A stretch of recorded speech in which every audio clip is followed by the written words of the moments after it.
Texas. I'm sorry.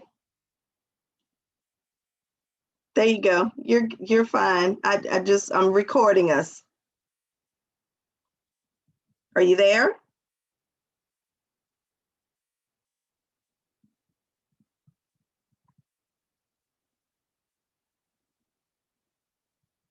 Are you there? Uh-oh. We knocked her offline, guys. So she's logging back in. So Okay, it'll I'm be back just, in. there you go. There you go. So I hate to have you to do this, but start that whole little part again, Yeah. what you're about to do. Thank you. Okay, yes. So I was saying this is general order number 3. This is what General Granger read in Galveston, June 19th in 1865. And I want us to really dissect this for a moment. The people of Texas are informed that, in accordance with a proclamation from the Executive of the United States, all slaves are free. This involves an absolute equality of personal rights and rights of property between former masters and slaves, and the connection heretofore existing between them becomes that of employer and hired labor. The freedmen are advised to remain at their present homes and work for wages. They are informed that they will not be allowed to collect military posts and that they will not be supported in idleness either there or elsewhere. Now, you hear the early on that all slaves are free. That phrase was true. They were technically, and I'm going to explain why the rest of this makes me say technically free. The next sentence says this involves the last half of that sentence says former that they heretofore existing between them, the relationship is changed and it becomes that between employer and hired labor. And it says they are to remain at their present homes. Just let's look at between they were going from slave to hired labor and they were to remain in their homes. Well, the slave plantation was never thought of as a home. Right. So to say you're going to remain in your home, really? I don't think so. You're going to remain on the Right. plantation. And why would you want to remain on that plantation? When it says you would go from slave to hired labor, let's look at this. First, do you think that the slave owner was going to pay the enslaved African anything? No. Then you get to the idea later on of sharecropping, and it kind of has its roots here where, okay, I'm going to pay you, but let's just, the numbers and the dollar amounts I'm using are just for example. Let's say that I'm going to let you live on my land for $10 a year, but I'm going to charge you, you only have to pay me $10 a year, but you have to give me a percentage of everything you make. Now, you only have to pay $10 a year, but I'm going to charge you 15 for something else. So I'm going to charge you more than you're making. So you will always be indebted to me. So are you really a hired labor or continued slave wages? When you look at the black codes that came along, one of the things that a black person could be in jail for was idleness. And remember, there says, and they shall not be supported in idleness either there or elsewhere. There meaning their home or anywhere else. So if you were walking down the street and they thought you were idle, they could put you in jail. If you were in jails, then you would have to go and work for free. It ended slavery, don't get me wrong. But it also, as I read this, I was like, wow, this did help. And this probably was not the design, but it helped set up the black codes. And when you look at what black codes were, they were just discriminatory laws in place to hinder, the freedom of former enslaved people. And I can see how it set up a lot of that. So yes, we were free. And as I said earlier, the debate was, do we celebrate it? It was 2.5 years later. Why in the world are we going to celebrate this? This is before it was a national entity, when it was just Texas. We want people to think we were stupid in Texas, we slow, that it took us 2.5 years and we're celebrating that. I now have a different view, and my especially with revisionist history we celebrate in Texas. I believe that as Americans, we do need to talk about what slavery is. We don't need Absolutely. to push it under the rug. Yes, Absolutely. we are more than slaves, and we do come from kings and queens, but part of our history is the building of America. And in Right. the building of America, we did it. Our ancestors did it while enslaved. We don't ever need to forget that. It is nothing to be ashamed of. Actually, it's something to be very proud of. That look at what we've come from. Look at how much we overcame. And when we look at that, we don't need to forget it, even though it's not in the history books anymore. We don't need to talk about that. That's revisionist history. We are changing history from what it really is to make someone else feel comfortable. The truth of the matter is slavery did exist in Texas. It did exist in the United States, and we don't need to let it go. Right. One other point I want to bring up, since Juneteenth is began in Texas, we have now, taken it to represent the ending of slavery in the United States. And that's awesome. But I want to give you a tidbit that a lot of people don't know about Texas history and slavery. Many people outside of Texas know the Alamo, and pretty much everyone in Texas knows about the Alamo. But many don't know about the role slavery played in the Battle of the Alamo. We know that, Davy Crockett and all of them went in, and then Santa Anna's army came and defeated them. But a few weeks later, they came and they won their freedom. Texas won its freedom. But do you know all the things they were fighting for? One of the Mm-hmm. biggest issues was slavery. Now, Mm-hmm. Texas has been owned, this land we call Texas has been owned by several different countries. That's what Six Flags Over Texas, you know it as a theme park, but it's truly because there were six different flags or six different rulers of Texas: Right. Spain, France, Mexico. Texas was its own entity. Then it was part of the Confederate States, the slave states, and then the United States twice. Now, when it was part of Mexico, the reason they were trying to get their freedom, Mexico wasn't in favor of slavery. Well, that was a big industry, always follow the money trail. And Texans, the Republic of Texans, they wanted slavery. And how dare you try to say we can't do it? Which is why when they became part of the Confederate States, the Southern Confederate States of America, and then they became part of the United States if they could maintain their slaves. And Mm. so part of the battle at Alamo, one of the underlying causes that they were fighting for was slavery.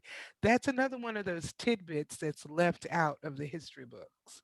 That you don't hear that. We hear about the battle, but in looking at the reasons for the battle, we miss that. And I wanted to point that out that, as we're taking slavery out of our history books, it's really a major part of Texas history. It really is. And you know what? And one of our individuals who's listening says that it's not even been taught to our kids in school, in the junior high, especially. Her grandson told her, shame on them.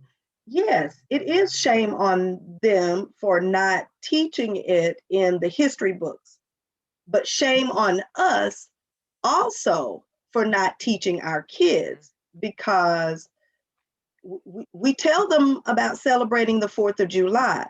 And it's interesting how, you know, we will celebrate all of the other national holidays, but when it comes to our own, we're so disconnected from that. And sometimes it's just lack of information, us really not knowing.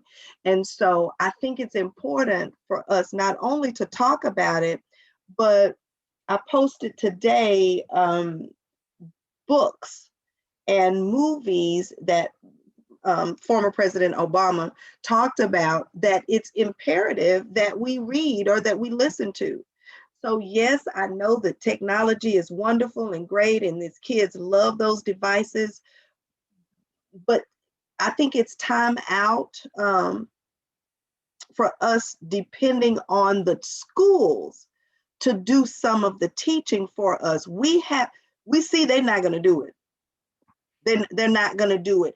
And they have enough power to go to Austin and vote to have the information taken out of the textbooks. And we sit back because we don't vote in local elections. And I don't want to get into that whole soapbox of mine about voting, but we got to make sure that we are more aware and we're doing our part so that this doesn't continue to happen. We just got to take a little bit more initiative and responsibility to teach some of this so that our kids do know, since we see that they're not teaching it in the schools. And we have to know.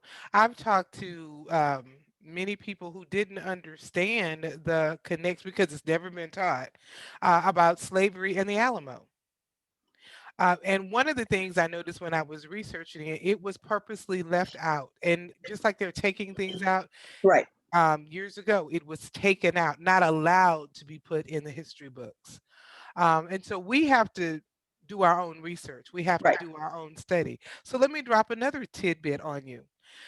You know how, as Black people, we don't want to eat watermelon because it has a negative stigma Mm, about Blacks and watermelon. Not a lot of people know where that came from. Why do we have that negative stigma? Let me tell you. It all goes back to money once again. During shortly after emancipation, um, the former enslaved were making money selling watermelon. They could grow it and it was, ripe and everybody loved it. And they were becoming wealthy selling mhm, watermelon. That was a crop that was easy to grow in certain places. So they were becoming wealthy from the money from watermelon. So now we can't let them become wealthy. mhm. So let's put a whole negative spin on this Right, idea of Black people and watermelon. We're not going to say it's because they're making money, but we're going to make them embarrassed to want to eat it. Then they're not going to want to grow it. Then they're not going to make money. So you begin to see things like in the Atlantic magazine, Atlantic Monthly, and different magazines. And when I say blackface, literally black with right, the big red lips, wide right. eyes, and they were eating watermelon. You saw watermelon babies. You heard horrible jokes. The what is one about the pitchfork? What's the difference in unloading a truck with watermelon and black babies? You can use a pitchfork on black babies. Oh, wow. Yes. So um, watermelon just continued to have a negative connotation. You had the images, and when you saw those negative images, you wouldn't want to be associated with it, especially Right, trying to get your freedom, trying to assert yourself as a human being, someone with dignity, and all the images right, didn't have dignity. So then not only you're not going to eat it, if you're the one who produces it, I'm going to stop making what you're using to denigrate. right, right, And so we think about Black Wall Street and there are other areas in our country that had the same thing. This is the same kind of thing. It was done to eliminate Black wealth. wow. You know what? And I say this all the time, even though we're not enslaved right now and we're not sold into slavery and that kind of thing, these same types of things are still happening. Um, so we're still, in a sense, enslaved mentally because we're allowing some of these things to happen to us because of the positions that we put ourselves in. But they are still strategically creating situations to eliminate Black wealth. Mhm. When we talk about individuals, they just did a whole little crackdown on people who on the mortgage industry, the mortgage company Mhm. that deliberately eliminate African Americans from purchasing homes and Hispanics from purchasing homes in certain areas. They make sure they don't qualify for certain loans. The cars, their interest rates are higher than even so. All of this is still strategically done to keep us enslaved or keep us keep a control on what we do. And so, in order to change that, we may not be able to change them and their laws and um, their practices. But there are some things that we can do, and again, this is normally Financial Freedom Friday, but that's the main thing right there. When I was listening to your cast, your broadcast on last night, we talk about African Americans not being able to come together to do some things. And I want you to share about those situations that that's not true. There have been times all throughout history Yes. where we had to stick together, and we did it very well. That's how we got out of slavery. That's how things happened for us, is that we stuck together. So talk to us a little bit about that. And first, let me say, not only did we do it in the past, we are doing it now. There are numerous instances where we as a people are working together. If we weren't, we wouldn't be where we are now. Right. But going back to in Houston, and I am a native of Houston, so I know my Houston history when it comes to our people. I Right. try to know it. Um, there is a park called Emancipation Park. Emancipation Park was purchased by African Americans shortly who were former enslaved. So what happens is this: they wanted to have a place to celebrate Juneteenth.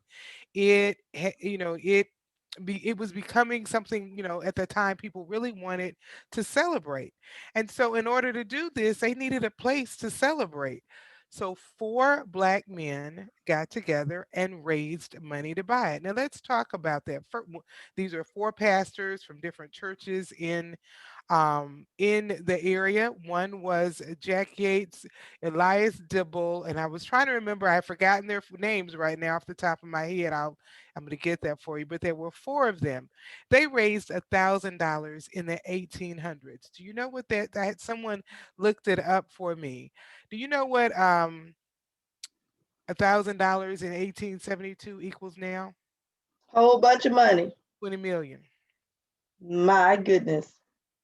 So what happens is they got together with other blacks in their congregation and churches raising money, doing what they had to do, and they bought the land. And when they bought that land, it was there to celebrate um, Juneteenth. That was a whole purpose, and it was called Emancipation Park. And I will let you know, probably about 3 years ago, the street that Emancipation Park was on was Dowling.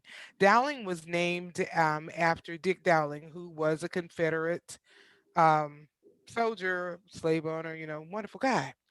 They have renamed it to Emancipation Street, Park Drive Avenue, but I know it's Emancipation. Um, so it has stood the test of time. So we were working together then. We are working together now. You can find examples, yes, for where we're not working together, but I can find examples where we are, where we do support, where we support Black business. Do we need to do it more? Yes. Do more of us need to do it? Yes. But our ability to work together and make a difference goes back to slavery times. Um, and just a little more tidbits because I wanted to drop just different tidbits. We know about blacks escaping to Canada, but how many of us really remember, know, or were ever taught about blacks escaping to Mexico? Now, think about it. If you had a choice, you're in Texas, and you have a choice of walking to Canada or walking to the middle of Mexico, where would you go? Definitely, you would go to Mexico, a little bit Right. closer. So here's what happened, and this was the same with slaves escaping a different part of the country. So they would, in order to escape, you had to have a time and a place to do it. You couldn't just, it was a well organized plan. Tonight is the night we're going to go. And along the way, there would be people, some of your Quakers and other people who were anti slavery, who would have quilts hanging out, and the quilts had messages in them. And if you knew certain patterns to read, oh, that's a house I can knock on the door. And they would hide you, they would help have more clothes because you were not going into freedom in your slave clothes. And so you were escaping through down to Mexico. Now, if you were going to escape, you're not going to stop at the edge of Mexico because Right. remember, Texas was Texas, Mexico, United States. So they went deep into Mexico to escape. So, and this many people know, but maybe some younger people don't know. When you hear about the Negro spirituals, you're thinking, oh, they were just singing because they were happy. Those were songs that had hidden messages in them. So when they would sing those songs, it was a way of saying it's time to escape. If you if that night they sang swing low sweet chariot coming forth to carry me home, swing low sweet chariot coming forth to carry me home, it meant the chariot is ready to take us away. This is not our home and we're leaving. Slaves escaped by the water. Why did you want to go into that water? Because you would lose the scent of the dogs. That same Rio Grande is just so interesting to me that we fight with, people coming across the Rio Grande to get into the United States and Texas is the same Rio Grande that we crossed to get into Mexico to Mm. be free. Wow. That same bit of land. That's always just been an interesting thing to me. And so when it was time to meet by the water, they might sing, wade in the water, wade in the water, children, wade in the water. God's gonna trouble the water. And it meant that's where we're going tonight. Hmm. And you went to that water and you were going to find your freedom. So never underestimate the brilliance of the slave. So Right. they're making these quilts for you, but these patterns have meanings. These patterns are allowing us to know that's a safe place, that's not a safe place. So Hmm. don't underestimate the brilliance of the slave. Right. Right. Right. It's amazing to me, again, that people are not sure why they should, even after hearing all of that information, they're still not so sure why they need to celebrate Juneteenth. Um, it's the same reason that that celebrations for July 4th is. It's just that they were free on that day. We weren't free on July 4th. So, to help people understand even that dynamics, um, we have to continue to educate ourselves and to educate others. I'm kudos to LaDonna Haynes for just teaching her grandson, making sure her grandson is sitting down, looking at certain things. I think that's what it takes. That's where it's going to start. Our older people, they understand. Juneteenth was always a holiday at our house. My grandparents, Mhm. they celebrated it. We always made sure that we, um, you know, killed a hog, and invited everybody over and did, just a really huge celebration of it.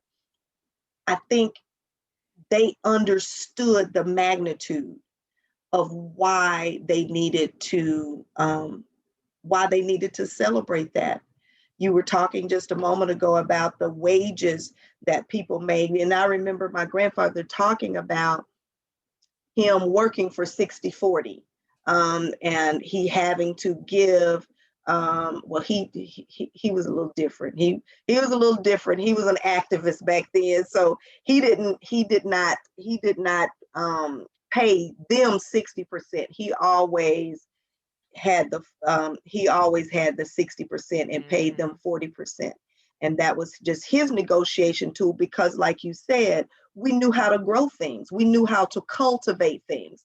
And so people took advantage of that.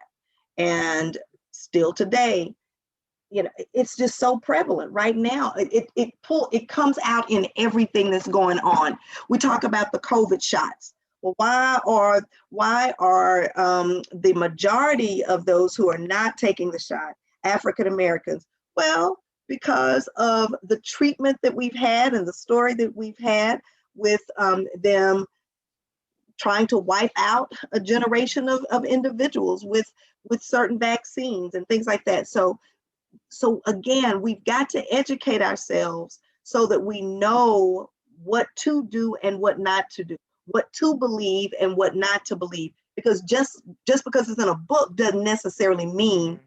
that it's true. So you have to, um, you have to try the spirit by the spirit, but it's our responsibility to educate our children. It is. Charity begins at home. So we want the school to do it. Well, we see what that's getting us, and as Christians, it is so far, it's becoming so far from what we stand for or what we believe. Everybody else can come out of the closet but us. Mhm. And so we have to make sure, and there's nothing wrong with you choosing that lifestyle if that's what you choose to do, but don't discriminate or against me for what I'm choosing to do and what my stance is. So we can all get along together with everybody's belief. I can love you and I can still stand firm on what I believe. And I believe that Juneteenth is worth celebrating. I do as well. And as I said, my as I've grown older, I think that we have to claim our slave heritage. Our ancestors were enslaved, and we don't need to push it under the rug. Right. Just like the Jews say, never forget. We need to do that with our history. We don't need to limit our history to that. We need to teach our African ancestry that we did come from kings and queens, but we can't jump back to that and miss what happened. We need to teach about the Middle Passage. We need to teach that it is because of our ancestors that this country is what it is, Absolutely. that this country was built on the backs of our ancestors, the Absolutely. money that it was raised, the crops that it was Yes. raised. There is an interesting show on Netflix called High on the Hog. It's a 4 episodes. And what it looks at is our history through food, the foods that we brought from Africa, that we grow here, the importance of why rice is important, okra, the difference between a yam and a sweet potato, and how they got here, but what it means to our country. And the show actually ends in Texas. It Hmm. starts in West Africa, and the last episode is in Texas, in Wow. Houston, and it ends with TSU band, Texas Southern University band playing. Oh, wow. Um, as a TSU alum, I was like, yes, but it is very fascinating, and it's a history show. I mean, it really is, but it's looking at food and the culture around the food. Wow. Um, so we need to look at things like that. And I mention it because I think it's something, another way it's entertaining, it's good, and it's a way to learn. You're learning about food, but you're learning about our culture through the food and what we brought to this country and Hmm. why there are certain foods in this country. Another one last little tidbit forgot to mention about the watermelon. Hmm. When when you were a slave, and you were to pick cotton, and if you didn't get a certain amount, you didn't meet your quota, you would be beaten. So one of the things they would do, this was another way the watermelon was just an amazing thing. I hate that that had to happen to it. They would put a watermelon in the bottom of the Crocus sack. sack, Hmm. and then the cotton would be heavy enough, and you wouldn't get beaten. Hmm. Then you take it out, once you put it on there, and they were always, the slave masters were wondering why are they being shorted on their cotton. That's why I say don't underestimate the brilliance of the slave. It's like, oh no. Wow. So you just put that watermelon, put a piece of watermelon in there. Watermelon is a whole lot heavier than cotton. Absolutely. So you just Absolutely. bust And up that watermelon. Everybody get a piece, put it in your crocus sack is heavy enough. right, right, right. And you talked about the economic side of the watermelons Mhm. and cotton and all of the other things that we grew. we have a knack for making it work. Mhm. It doesn't matter what it is. I think we have been, because we are kings and queens and princes and princesses. I think God has given us the innate ability to create and to Mhm. and not just African Americans, mankind. Period. We have the ability to create and to cultivate and make things work and everything. That's why we did see Black Wall Street, Mhm. where people had nothing and came, just created a whole city where there were doctors and lawyers and attorneys and pharmacists and all of these other people. How did that happen? When they came from sharecroppers and they came from parents who weren't educated and couldn't read and those types of things. I think we're going to have to, before our culture gets better, we're going to have to go back to that. We're going to have to go back to taking pride in ourselves Mhm. and really um and really digging deep into those morals and those things that our grandparents taught us. Like, yes, some things didn't work back then because of, it doesn't work now where it did back then because of the time and that kind of thing. But Mhm. the things that were instilled in us were so much better. Um, it just put us on a different playing field than we are now. And right now we're seeing the demise of our culture. And I think, again, we have to do some things differently in order for us to see some different results. um, I, I think it's, I look at they're doing the movement and the anti-bullying against Asians, and I believe that is so needed. We shouldn't bully anybody, Mhm. but we've been bullied more than any other race of people that I know of, And still are being bullied. and still being bullied every single day. So what? So how does that happen? How does that happen? And I understand Asian people are being bullied. I'm not saying, please do not Mhm. take it and say, Facebook watchers, that I am saying that we don't need it, they're not being bullied or anything like that. Yes, they are being bullied, but, and I hate to say but because that cancels that out. However, what do we do with the African Americans who are still being bullied? So that becomes a whole nother episode of Girl Talk, because that term that talks about the social injustices and things like that. Right. So But in a comment on that, and that is why we have to study our own history. People who mhm, don't know their history are doomed to repeat it. absolutely. And I wanted to comment on you said earlier about, how did Black Wall Street happen? That's another prime example of how we work together. One of the fallout, collateral damage of the civil rights movement and integration was the demise of black neighborhoods. Because see, back then we thought the white man's ice is colder, his sugar is sweeter, and we Right. didn't want what was black. In Dallas, you had Oak Cliff, and you had this corridor of streets where black businesses. In Houston, we had Dowling Street, which was down the street from Emancipation Park. That was Jensen. In Fifth Ward, Dowling in Third Ward, you had Freedmanstown, and people bought black. We supported each other until we could go to the other side. And when we went to the other side, we felt like it was better and we stopped supporting ours because we wanted to be accepted. And Right. it really was a demise of a lot of black businesses. And if you go to what is the street in Oak Cliff? I forgot the name of it. But there was in that area in Oak Cliff where oh, I can't think of the street, but it was, there were a lot of black businesses there. In Mm-hmm. Houston, it was Dowling, it was Jensen, and in you think about every major city had that black hub of businesses. But when integration came and we were allowed to go downtown, we were allowed to go to the Right. other stores, and then you had the, malls became prevalent, but the beginning of the demise of those black businesses was integration because I, we I wanted agree. to be able to go and we have to get back to buying black, spending money with each other.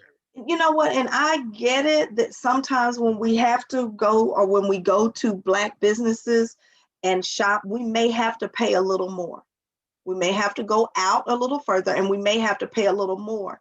And I'm okay with that because I understand there's still a strategic plan to to to hurt black businesses. Other businesses, we talked about or you talked about on your show, the beauty supply places. Hmm. Everybody goes to Jenny's. Well, Jenny's can offer some of those supplies a lot cheaper because of their connections in Japan and in Asia and other areas where they pool their monies together and they can buy in larger quantities to make sure that the price is low. Well, most African Americans do not have that connection.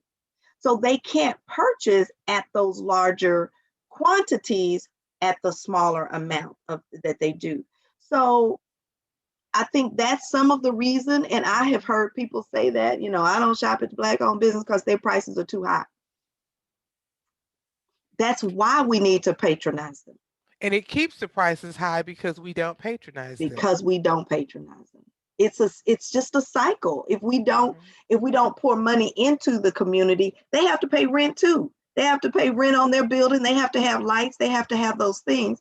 Now I get it. Don't make all your money off of me, but you have to have some little you have to have it a little higher. But the more we continue to do that, and I'm not saying don't patronize other entities.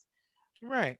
Me personally, I try to buy black first. If I can't find it, if I can't, if they can't provide me the service, then I will go to someone else. I'm not anti-white. I'm just pro-black. And the two are totally Totally mutually different. exclusive. They're Yes. not, one doesn't negate the other. And the Yes. other thing I want to say about people and buying black, well, I'm not supporting black business because they do such and such. So you have one negative experience with a black person in business and you don't go. But you're going to go and support a white business who's going to follow you around, who might not treat you right. You've never been mistreated in a white business, but you're not going to say, I won't support white business, but you get mistreated. See, that's how black people are. That's why I don't spend my money with black people. And how many bad experiences have you had? Well, it was just this one time. How many bad experiences have you had in a white owned establishment? At That's your what. job. we Mhm.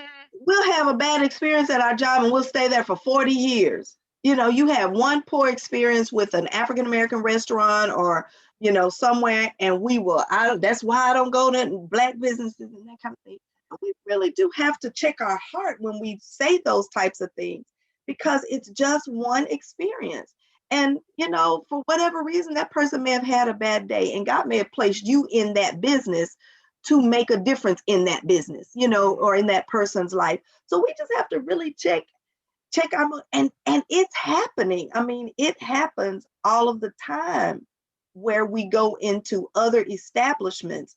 And I mean, I just had the experience a couple of weeks ago. I went into a store and it was actually in a five below. And I was purchasing some items for the kids at school. And I went to the self checkout. Well, the self checkout means I'm checking myself out. Well, why did you come stand right next to me while I'm checking out? Now, granted, I had a bunch of stuff in the basket. And so probably about $300 worth of stuff because we have a little AOD store, little store at the school. And but you came and you stood right next to me while I'm checking out my, well, shoots. I could have just let you check it out and I could have saved my energy. But that was their way of watching and monitoring to make sure I don't take anything. So I mean, it happens so much Mhm. all of the time, that we have just become accustomed to it. And that's not to say that it doesn't happen at other stores, other establishments, African American establishments, because some of us have made it bad for the others. Because we do go into places and we steal and we take things that don't belong Mhm. to us, or we do things that are not filled with integrity, but that's not everybody. And so we can't treat everybody like that. We have to be Mhm. careful doing that. Right. So you know, I, I hope that people have heard you today and have heard your heart and my heart as well about supporting each other, supporting Black businesses, and supporting and celebrating Juneteenth and the importance of celebrating. Why is it? What's the fuss about? The fuss is just that. It's just like a rocking chair. We just fussing, and just like a rocking chair, we just moving, but we're not going anywhere. Right. So we've got to stop that. We've got to, educate ourselves, make sure that we're providing and getting the research that we need to share to our children and our youth and our generation so that they know and understand the value of it so that we can move on. So true. Before we end, I want to read an excerpt from a newspaper from Galveston, January 2nd, 1866. It was a January 1866. 1866. Wow. Okay. This Let's is hear it. probably the first public celebration of Juneteenth. It says the colored people of Galveston celebrated their emancipation from slavery yesterday by a procession. Notwithstanding the storm, some 800 or 1,000 men, women, and children took part in the demonstration. The Mm, procession was orderly and credible to those participating in it. A meeting was held at the Colored Church on Broadway, which is now called Reedy Chapel, at which addresses were delivered by a number of speakers, among whom was General Gregory, an assistant commissioner of freedom. The general gave them a great deal of good plain advice, which, if they follow, will redound to their well being and prosperity. The Emancipation Proclamation of President Lincoln was read. The insignia of John Brown's body lies moldering in the ground was a part of the program. So far as we observed, there was no interference nor any improper conduct as part of the spectators. But I thought it was interesting. It said it was a procession, which procession is instead of a parade. yeah. That's all it was just a parade. Mhm. So they may Processions, have called processions at funerals. it was another one. It was this sentence really got me. The procession was orderly and credible to those who participated in it. Credible to those who participated in it. Right, But you know what's important about that? We have to make credible to what we do. right, It doesn't matter that somebody else didn't think that that procession, that parade, that celebration wasn't credible. It right, it was credible to those who did it.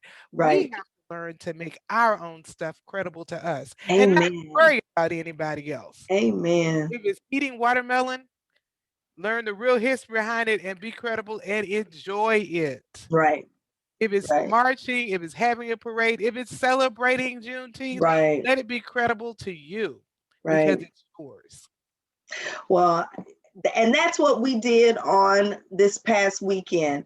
Although June is Black Music Month, we try to host it as close to Juneteenth as we can so that it is a celebration of not only Black Music Month, but it's also a celebration of Juneteenth. Mhm. And we just have a good time of fun, music, dancing, and dancing downtown in the streets, just all of that.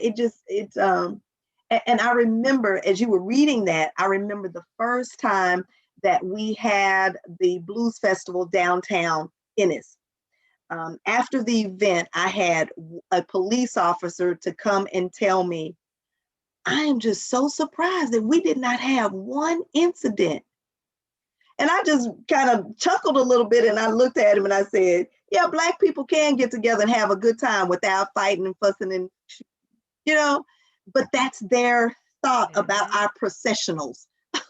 That we, Mhm. that we can't do anything together. But I am just a firm believer that when you put food and music together, it will bring out the best in people. And I'm excited about Juneteenth and the celebration tomorrow. And I hope that each of you, as we are closing up, I hope that each of you find a celebration near you. There is one at Fair Park in Dallas. I'm not sure about the time, but if you will Google that, then you can find the time there. There's one that's happening in Barbara Kelly. If you are still on here, if you will tell me about the event tomorrow, there's an event that is happening in Corsicana. There's a blues fest. Excuse me. There's a Juneteenth festival. I'm trying to find it. I know she sent it to me.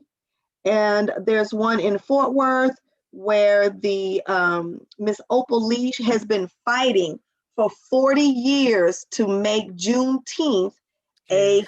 national federal holiday. And so she is so excited that she's doing a 3 mile walk. So if you are out and about, join that. The celebration for Juneteenth is happening in Corsicana on Sunday, the 20th at 6:30 p.m. If anyone wants to participate or needs information, she's looking for praise dancers, she's looking for singers, she's looking for anyone who can do some music or who would like to be a part of that. Please give Barbara Kelly a call. That number, I'll repeat it twice for you. It's 903-851 5288. Again, 903-851-5288. And if you want that information or need the flyer or anything, you can give me a call or shoot me a text or shoot me a message, and I will make sure that I get this particular flyer to you guys. But celebrate. Take the time to take your children. Don't just go buy a new outfit and say we're going to the celebration. Buy the new outfit if you want to, but then educate your children on why we're celebrating Juneteenth and why it's important, and let them know you're not going to hear it in school. You're not going to hear it in the textbook. But here I am teaching you about your history. Guys, it's up to us to teach our Mhm. children. Charity begins at home. Let's do our part to educate ourselves and educate our children on matters that pertain to us. Not just this, but all matters that's pertaining to our history and our culture. So, Brahma Lucas, again, girl, you are such a wealth of information. I absolutely am indebted to you for the rest of my life for being on today to share all of this information about Juneteenth and all of your information about health and wellness. I told you I was going to bring you back.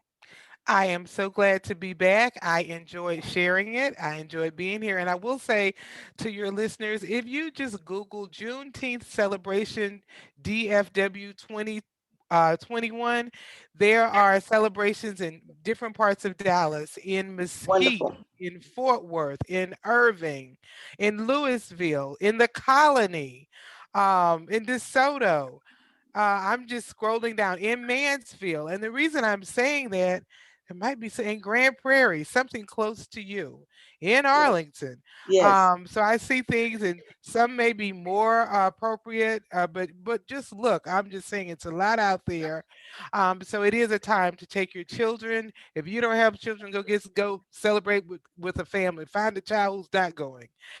Take yourself. Right. Right. Educate and learn yourself, but there is a lot out there. So get out there and celebrate.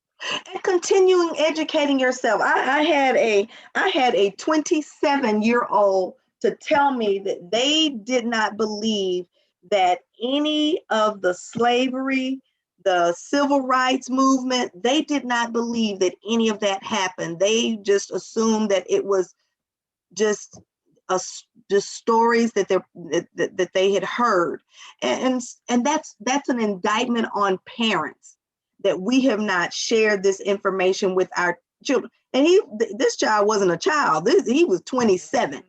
So that's an Mm. indictment on us.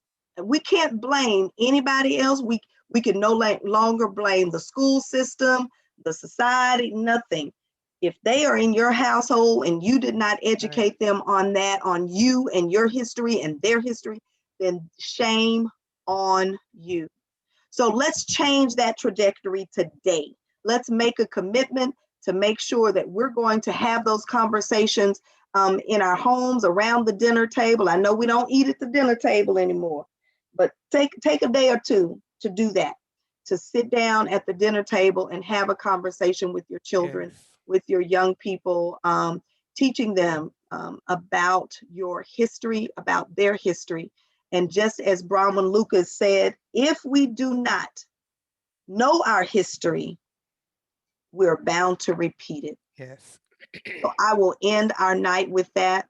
Thank you so much for chiming into Girl Talk. Again, happy Father's Day to those of you who are fathers. If you are not a biological father, find a child to be a father to, be a mentor. And we want to just say blessings to you. Thank you again. Have a great night. I love you, and there's nothing you can do about it. Bye bye. Bye.